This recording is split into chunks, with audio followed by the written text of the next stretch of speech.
All right, let's continue here now. The South African government says it's yet to make a formal request to the United Arab Emirates for the extradition of the Gupta brothers, Rajesh and Atul. This was revealed by the Minister of Justice and Correctional Services, Ronald Lamola, in a written reply to a question from the DA in Parliament. Now, this despite the fact that government announced more than a month that the Gupta brothers had been arrested in the United Arab Emirates.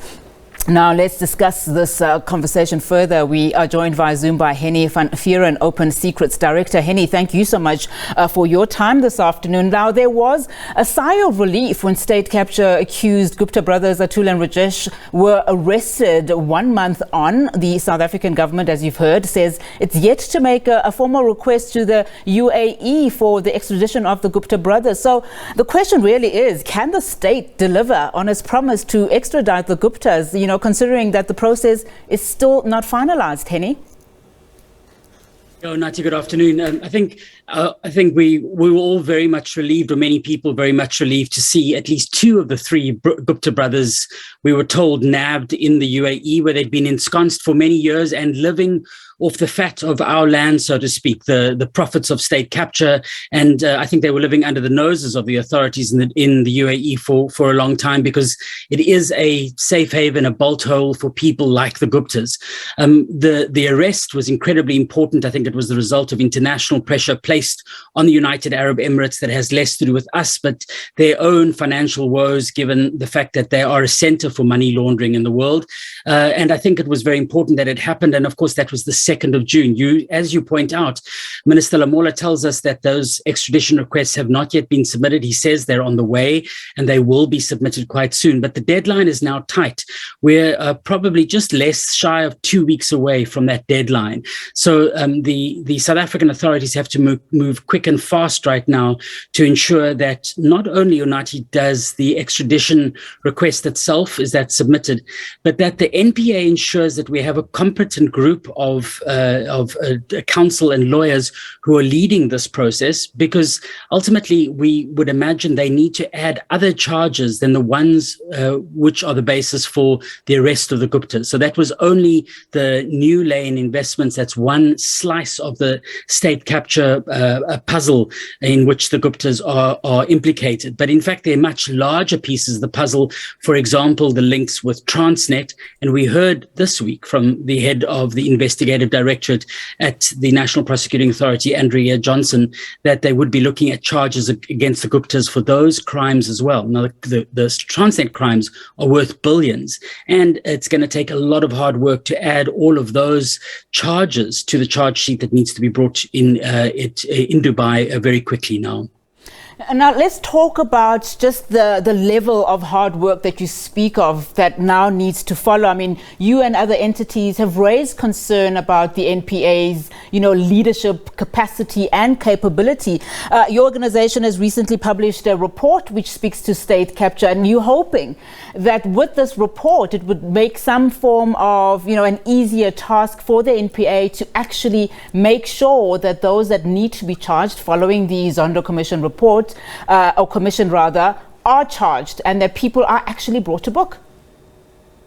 Absolutely. Unati, Open Secrets released a report which we titled Wanted, and it focuses on 4 of the SOEs. That's the Passenger Rail Agency, PRASA, South African Airways, amongst others, the South African Revenue Service and Ronald, and where we have shown evidence, much of it which has been presented at the Zondo Commission, including other material, where we have made the argument that there is sufficient evidence for the National Prosecuting Authority to continue and to urgently proceed with prosecuting not only the individuals who are involved in these crimes of state capture, and there is indeed a vast network, but the companies as well. There is no need, we would argue, as Chief Justice Zondo recommended in his report, that we need an entire new hearing or a new commission on the corruption that took place at PRASA.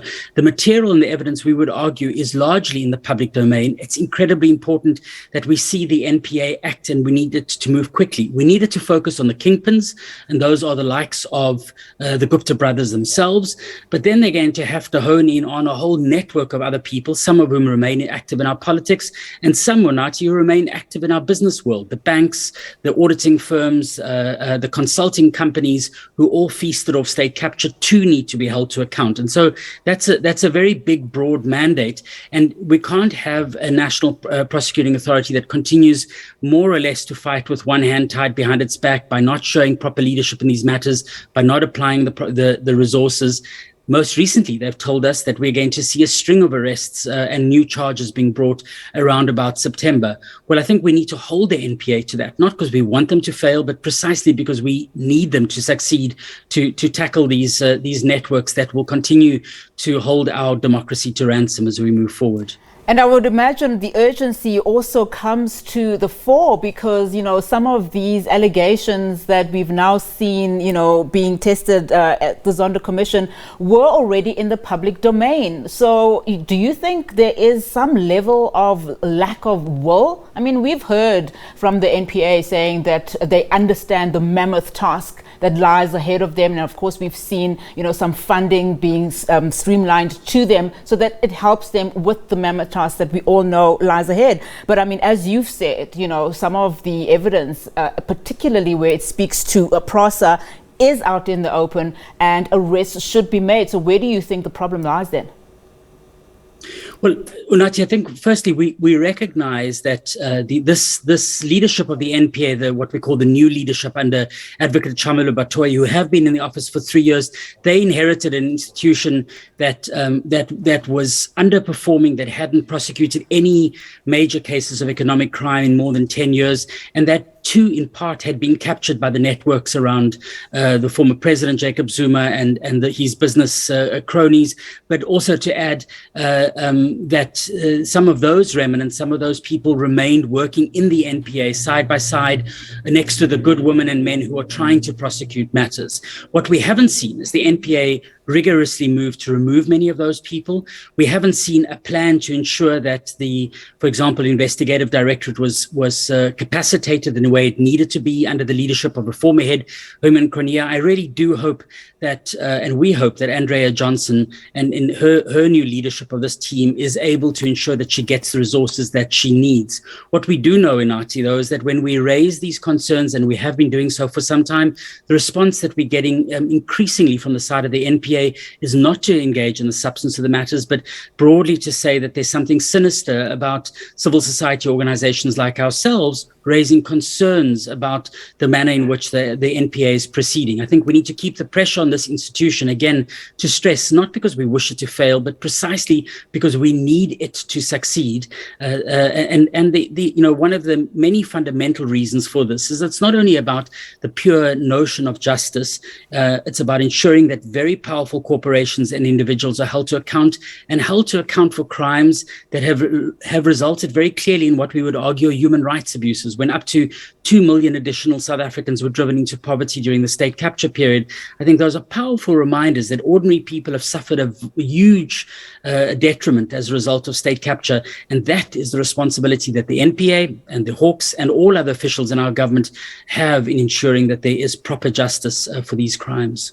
And of course, we also heard that, one of the other entities where pressure is also expected to be mounted is Parliament's Oversight Committee. I mean, we heard that from, of course, Judge Zondo himself, Chief Justice Zondo, in his report, saying that those that, sanctions should actually be implemented to force MPs to actually act.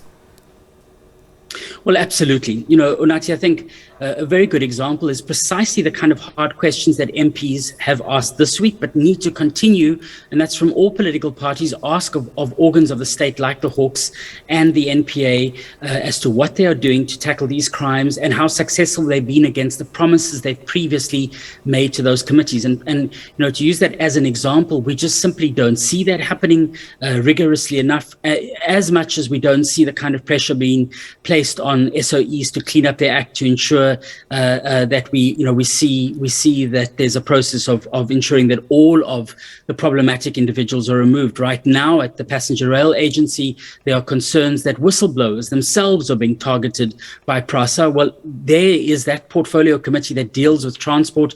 They need, and public enterprises need to be calling in the senior management and the minister, importantly, to say what is going on here and explain this to us. So we run the risk, I think, of repeating many of those problems if our organs of state don't follow through with the very important recommendations that Chief Justice Zondo made. And that is about doing the things that we as ordinary citizens can't do. We can't call in the senior management or the chairperson of a state-owned enterprise like PRASA to hold them to account. But certainly parliamentarians have the authority and the right to do so, and we need to see them exercising that right much more vigorously. And if they fail to do so, they know how South African people will respond. Many simply just won't turn up to vote at the next elections.